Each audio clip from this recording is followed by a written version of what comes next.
제발 놓으세요. 저는 결백합니다. 시내롭다. 어서 가지 못할까? 있어? 또 줄게. 크게 클릭해 벌려봐. 주셔서 감사합니다. 오늘 이야기는 사랑으로 시작하지 않습니다. 어떤 여자는 아름답다는 이유만으로 선택을 받습니다. 그리고 어떤 여자는 아름답다는 이유만으로 표적이 됩니다. 오늘의 이야기는 바로 그 표적이 된 한 여인의 이야기입니다. 사연 있는 사랑방 지금부터 시작합니다.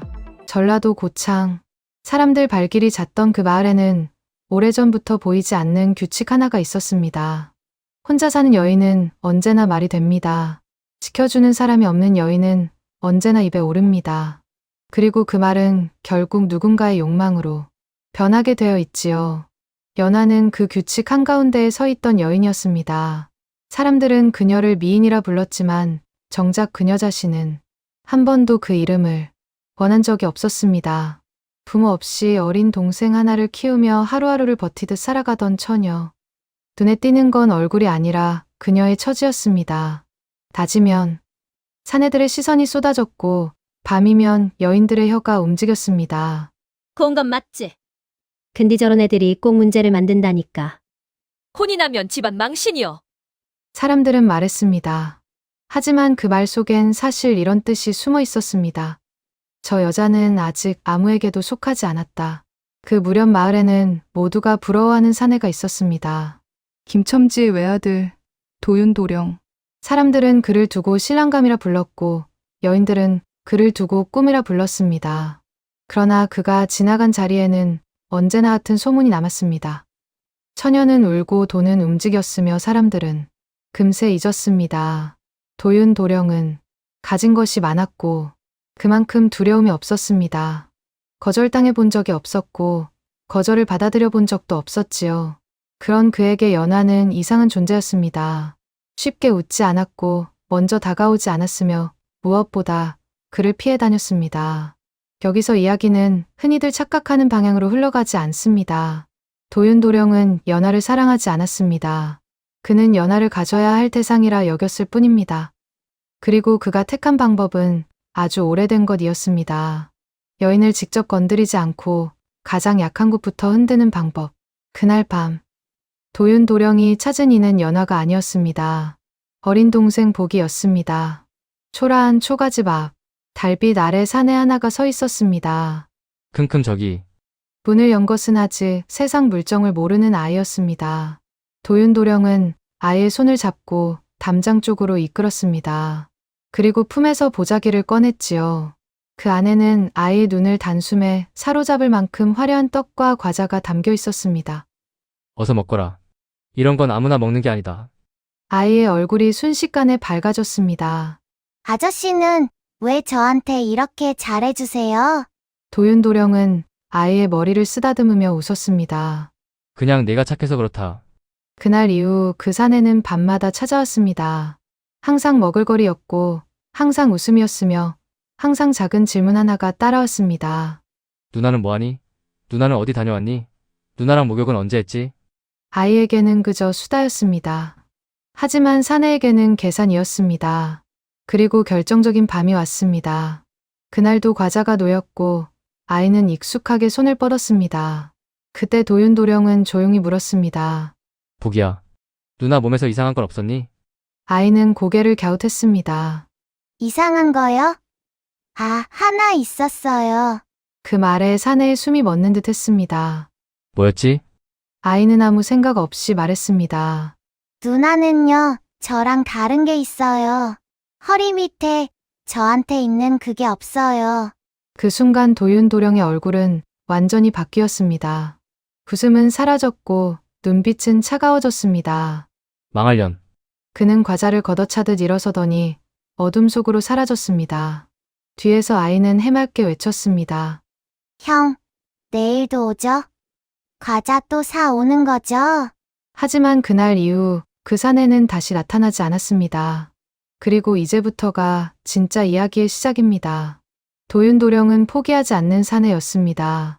그는 얻지 못한 여인을 그대로 두지 않았고 가질 수 없다면 부숴버리는 쪽을 택했습니다.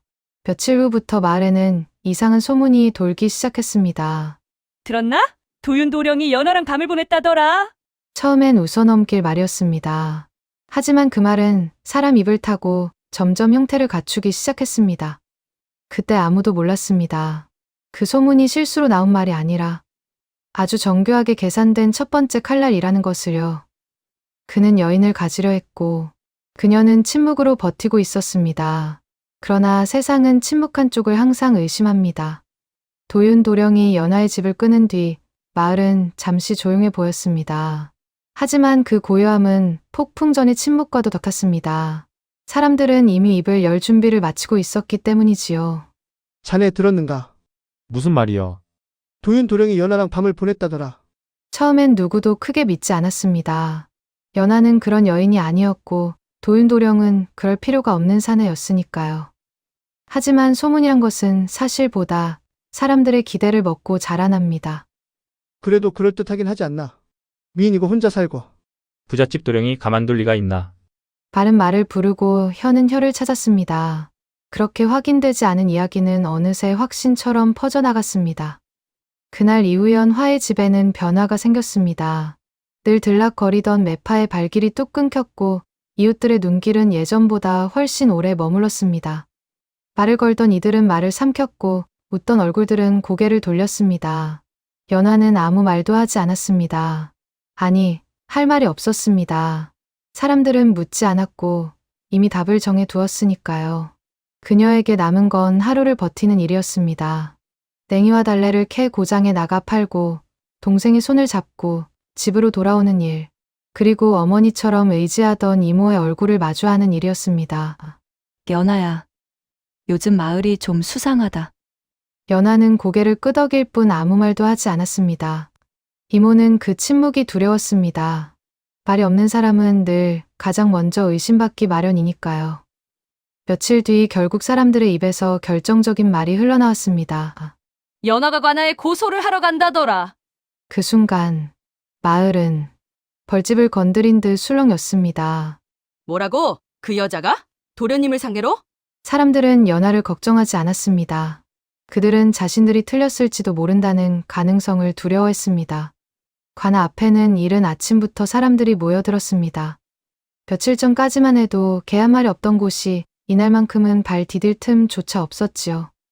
사람들은 재판을 보러 온 것이 아니라 누가 망가지는지를 보러 온 것이었습니다. 사또는 차분하게 두 사람을 바라보았습니다. 연하, 그리고 도윤도령. 두 사람은 같은 자리에 서 있었지만 세상은 그들을 전혀 다르게 바라보고 있었습니다. 사또가 물었습니다. 지난 7월 초하루 물레방앗간에서 정을 나누었다는 말이 사실이냐? 먼저 도윤도령이 입을 열었습니다. 예, 사또. 그날 밤 연하가 먼저 저를 불렀습니다.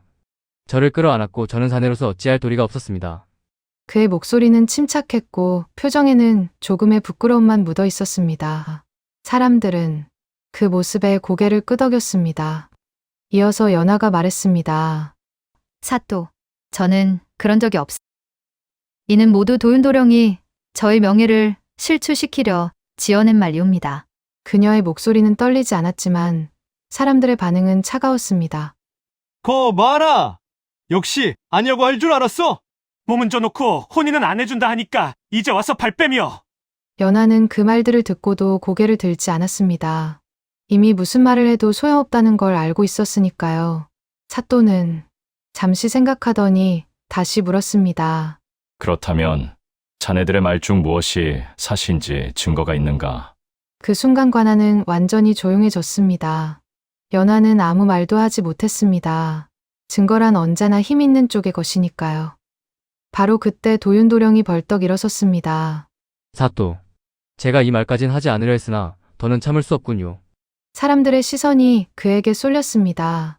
연하의 오른쪽 가슴에는 작은 화상 자국이 있습니다. 그 자국을 누르면 간지럽다며 웃었지요. 제가 그 밤을 보내지 않았다면 이 사실을 어찌 알겠습니까? 관아 안이 웅성거리기 시작했습니다. 사또는 잠시 연하를 바라보다 차분히 명령했습니다. 증인을 데려오라. 여인 둘을 뽑아 뒷방에서 사실 여부를 확인하라. 그 말이 떨어지자 여인들이 앞 다투어 나섰습니다. 진실을 밝히기 위해서가 아니라 이야기의 일부가 되기 위해서였지요.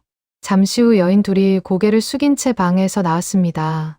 사또가 물었습니다. 도령의 말이 사실이더냐? 여인들은 주저하지 않았습니다. 예, 사또? 정말 화상 자국이 있었사옵니다. 그 말이 떨어지는 순간 사람들의 눈빛이 완전히 바뀌었습니다. 사또는 고개를 끄덕이며 말했습니다. 네, 그럴 줄 알았다. 몸을 가볍게 놀린 것도 모자라거나까지 속이려 하더니 그때였습니다. 모두가 연하가 무너졌다고 생각한 그 순간 그녀가 조용히 앞으로 걸어 나왔습니다. 그리고 입을 열었습니다. 사또, 소녀가 한 말씀만 드려도 되겠사옵니까? 사람들은 비웃었고 도윤 도령은 이미 승리를 확신하고 있었습니다. 아무도 몰랐습니다. 이제부터 이야기의 방향이 완전히 뒤집힐 거라는 것을. 사람들은 이미 결론을 내려놓고 있었습니다. 증거도 있었고 증인도 있었고 분위기도 한쪽으로 완전히 기울어 있었으니까요. 이제 남은 건 처벌뿐이라고 모두가 생각하던 그 순간이었습니다. 사또의 목소리는 차가웠습니다. 더 할 말이 없다면 물러나거라. 그 말은 사실상 판결과도 같았습니다. 사람들은 연하를 바라보며 속으로 중얼거렸지요. 역시 그럴 줄 알았다. 미인이면 다 문제를 일으킨다니까. 그때 연하가 다시 한 걸음 앞으로 나섰습니다. 고개를 숙인 채 조용히 말했습니다. 사또, 소녀가 마지막으로 보여드릴 것이 있사옵니다. 관아 안에 낮은 웃음이 흘렀습니다. 누군가는 혀를 찾고 누군가는 고개를 저었습니다. 그러나 연하는 주저하지 않았습니다. 그녀는 천천히 저고리 고름을 풀었습니다. 사람들이 숨을 삼켰습니다. 어머! 뭐를 하는 거야? 연하는 속옷을 벗고 오른쪽 가슴을 드러냈습니다. 그곳에는 분명히 작은 화상 자국이 있어 보였습니다. 사람들이 웅성거렸습니다. 봤지? 있다니까. 도윤도령은 그제야 안도의 숨을 내쉬었습니다. 그러나 연하는 아직 말을 멈추지 않았습니다. 그녀는 품에서 작은 손수건 하나를 꺼냈습니다. 그리고 그 화상 자국을 천천히 문질렀습니다. 아주 조심스럽게, 아주 분명하게. 그 순간 관아 안이 완전히 얼어붙었습니다. 화상 자국이 서서히 사라지고 있었기 때문입니다. 저게 사라진다. 사람들은 자기 눈을 의심했습니다. 연하는 고개를 들고 또렷하게 말했습니다. 보셨사옵니까? 이것은 상처가 아니옵니다. 저는 그날 밤 도윤도령과 정을 나눈 적이 없사옵니다. 사또의 얼굴이 굳어졌습니다. 그렇다면 이것은 무엇이냐? 연하는 한숨을 고르고 말을 이었습니다. 소녀에게는 어머니가 그분 계십니다. 저를 낳아주신 분과 저를 길러주신 분, 그리고 저를 키워주신 분은 바로 이모님이시옵니다. 사람들 사이에서 작은 술렁임이 일었습니다. 어느 날부터 이모님이 밤마다 집을 비우셨고 집에는 보지 못한 물건들이 하나 둘 생기기 시작했습니다. 이상함을 느낀 소녀는 그날 밤 이모님 몰래 따라갔습니다. 연하의 목소리는 조용했지만 관아는 숨조차 쉬기 어려울 만큼 집중되어 있었습니다. 그리고 소녀는 보아서는 안 될 장면을 보았습니다. 도윤도령과 이모님이 함께 있는 모습을요. 사또가 날카롭게 물었습니다. 그 자리에서 무슨 말을 나눴느냐? 연하는 잠시 눈을 감았다가 다시 떴습니다. 도윤도령은 말했습니다. 연하와 밤을 보냈다는 소문을 먼저 낼 것이다. 그리고 연하가 억울함을 주장하면 그 몸에 있는 비밀을 증거로 내세울 것이다. 그러면 사람들은 자신의 말을 믿게 될 것이다. 관아 안에서 누군가 짧게 숨을 들이켰습니다. 그리고 그 대가로 도령은 이모님께 100냥을 내밀었습니다. 그 돈이면 아이들을 버리고 새 삶을 시작할 수 있다며 말했지요. 그 순간 사또의 시선이 도윤 도령에게 꽂혔습니다. 도윤 도령이 입술이 미세하게 떨리고 있었습니다. 하지만 이모님은 모든 것을 소녀에게 말해주셨습니다. 그리고 저희는 한 가지 꾀를 내었습니다. 연하는 손수건을 들어 보이며 말했습니다. 이 가짜 화상 자국은 그날 미리 준비한 것이옵니다. 도윤 도령이 그 말을 입에 올릴 줄 알고 있었기 때문입니다. 그때 관아 한쪽에서 작은 아이가 튀어나왔습니다. 사또. 모두가 놀라 고개를 돌렸습니다. 연하의 동생복이었습니다. 나한테도 과자랑 떡 주면서 누나 몸 비밀 알려달라 했어요.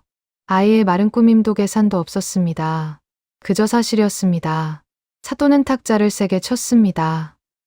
김도윤, 이제도 거짓을 말할 텐가. 도윤 도령은 무릎이 풀린 듯 주저앉았습니다. 포졸들아, 저 흉악한 놈을 당장 가두어라. 그제야 사람들은 깨달았습니다. 자신들이 무엇을 했는지를요. 며칠 뒤 도윤 도령은 무고한 처녀의 명예를 짓밟은 죄로 곤장을 맞았습니다. 그리고 다시는 함부로 아랫도리를 놀리지 못하는 몸이 되었습니다. 하지만 이야기는 거기서 끝나지 않았습니다. 그동안 그에게 속아 넘어갔던 여인들이 하나둘 아이를 안고 그를 찾아왔기 때문입니다. 그는 10명의 아내와 10명의 자식을 얻게 되었지만 정작 그 누구도 다시 품지 못하는 사내가 되고 말았습니다. 반면 연하와 이모, 복이 는백량으로 멀리 담양으로 떠났습니다. 그곳에서 새 집을 짓고 새 삶을 시작했지요. 시간이 흘러봄이 오고 꽃이 피던 날, 연하와 이모는 각각 든든한 사내와 혼인을 올렸습니다. 복이는 아동이 되어 웃으며 앞장을 섰습니다. 그리고 그날 밤연화는 이렇게 말했습니다. 잘못은 속은 사람에게 있는 게 아니야. 속인 사람에게 있는 거지. 중국의 시인 소동파는 이런 말을 남겼습니다. 수락석출, 불이 빠지면 바위가 드러난다. 거짓은 잠시 이길 수 있지만 끝내 남는 건 언제나 진실입니다. 지금 억울한 길을 걷고 계신 분이 있다면 조급해하지 마시고 끝까지 걸어가 보시길 바랍니다. 강물이 빠진 뒤 드러나는 바위처럼 진실은 반드시 당신 곁에 남아 있을 테니까요. 사연 있는 사랑방오늘의 이야기는 여기까지입니다. 다음 이야기를 가장 빠르게 만나시려면 구독과 알림 설정을 부탁드립니다. 지금까지 사연 있는 사랑방이었습니다. 감사합니다.